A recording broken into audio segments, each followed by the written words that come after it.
Hello everyone, welcome to my channel. This is Satish.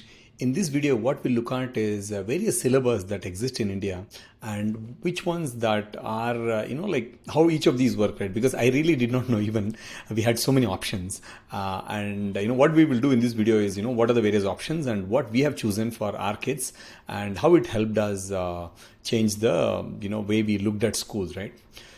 So in general, there are about five syllabus in India for the most part. One is CBSE, second one is ICSE, third one is IGCSE or Cambridge, they call it, and the last one is IB. Again, I want to be clear on when we say, when we do the analysis, I'm not an educationalist, who has really like taught, who know all of these things to the detail. But this is the kind of understanding I have after I talk to a few people, after the research I've done. So that's why please take it with a pinch of salt. And I would suggest you do your own due diligence research if you're really into it and you want to make a decision based on the in-depth part of it, right? So let's look at each of them, right? So these are the five syllabus that you have access to when you move to India. Just to give you a context, my daughter was studying IGCSE or the Cambridge syllabus, before we moved to India. So that's what she was. And when we were looking at schools, the first question many people told us, okay, you take this school, you take that school. They were giving suggestions, but we were not sure in which one. And when we started inquiring, then some of them have certain syllabus, some of them do not have certain syllabus. So all of these things came into the picture. So that's when I started to look in, and also that's when I got to understand the fees and all. Without further ado, let's get started. So the first one is CBSE, right? CBSE is Central Board of Secondary Education, which is the largest board in India, and there are about close to 28,000 schools in it. It's the most widely available syllabus that you can find. So that's the first one. And one of the main things about CBSE is that this is actually by the government of India, and when it is regulate, and it's kind of, I would not really regulated, but it's kind of revised by them. But the biggest perception about this syllabus is that it is very much you by heart things. It's a rote based learning where you try to remember things. So that is the kind of perception, and it's only education centric, no extracurricular activities, and all of these things are the general perception.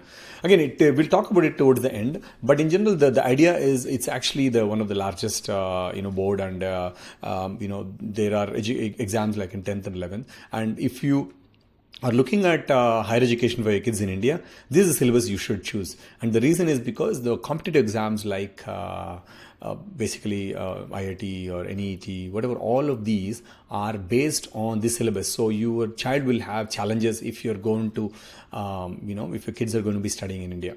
So I'll give you an example, right? One of my close friends' daughter was in ICSE syllabus.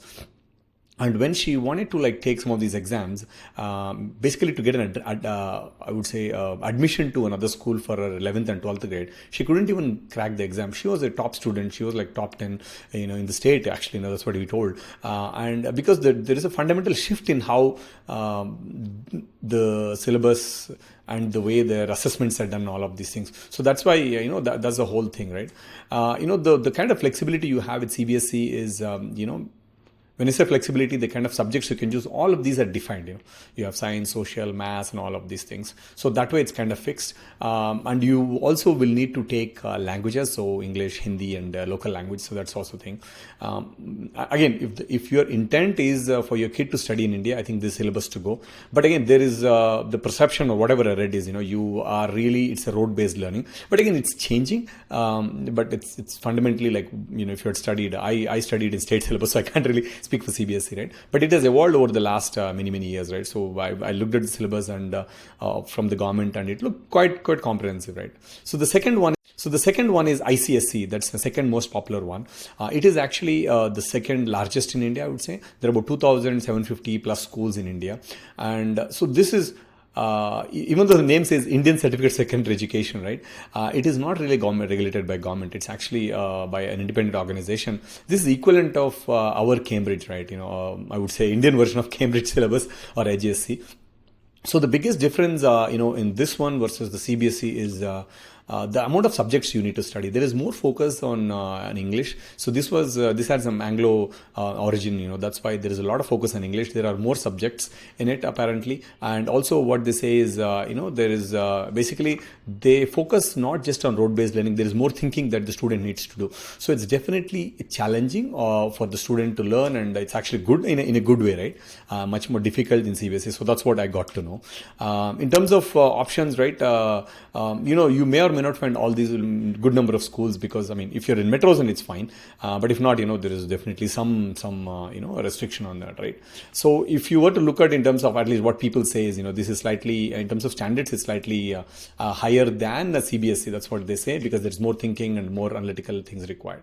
And we look at the the Indian version, right? The next one is the state boards, right? So the state boards are, again, there is no regulated thing on a national level. Every state has its own set of rules and syllabus that they create. So this is because there is no direct oversight on a central level. So each state has their own versions, and Maharashtra board may be different from state board of Karnataka. So each of these, the focus is different. There may be a lot more focus on the state level of things, be it in the languages or be it the kind of things they study and all of that. I studied in state board, so I can definitely tell there is more focus on the state related things. But apparently, what I read is, state syllabus is relatively easier than CBSE, and it also is a similar pedagogy, right? Like the one, where it's kind of road-based learning, or, where you try to memorize and remember. I think that's the thing, right? So people try to combine this with CBSE, but again, it's slightly different, right? Because there is more the number of schools vary by state. So your state may have more or less schools, so it's very state-centric ones, right? So that's the three main ones that are available in India. Now let's look at the global syllabus, right? The global syllabus is IGSC or Cambridge, International General Certificate for Secondary Education. That's the IGSC. So this is the Cambridge one. This is what my daughter was studying when we were back in Singapore. So if you look at from a standpoint, right?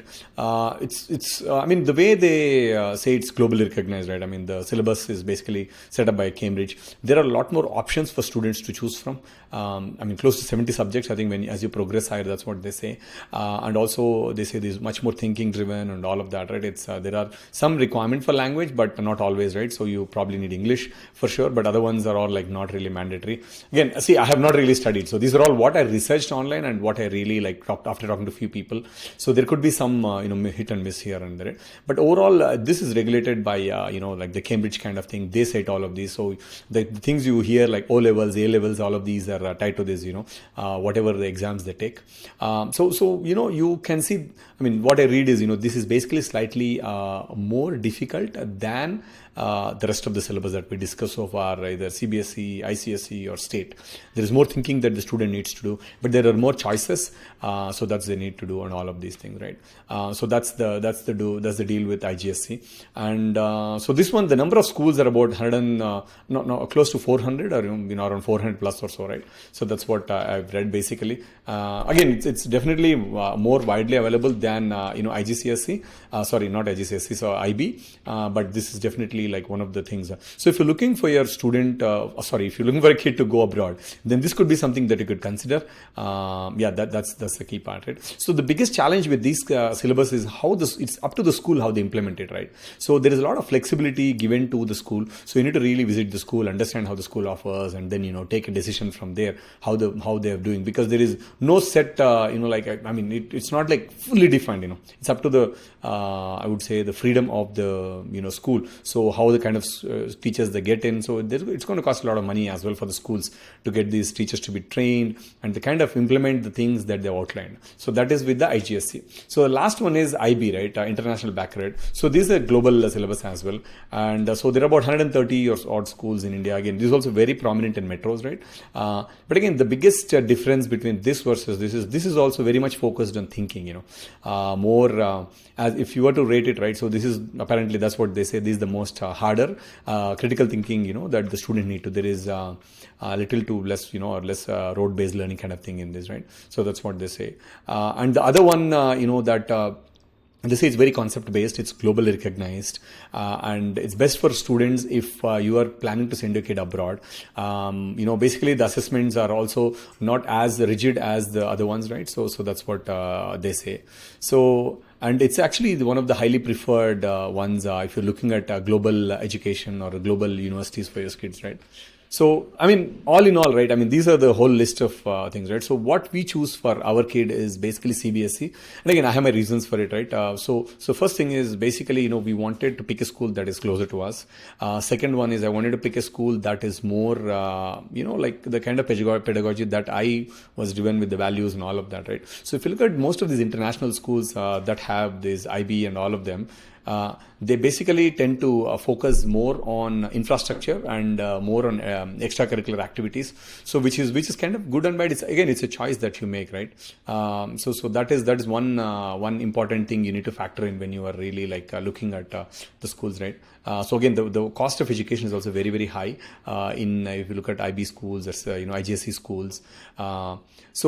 And again, one of the other things is if you really put your kid in IGCSE or IB schools, then chances for them to hop on to an Indian, IITs or NETs or any kind of Indian-based education system will be difficult, because it's very different in terms of what they offer, right? So the kid will have a lot of challenges, right?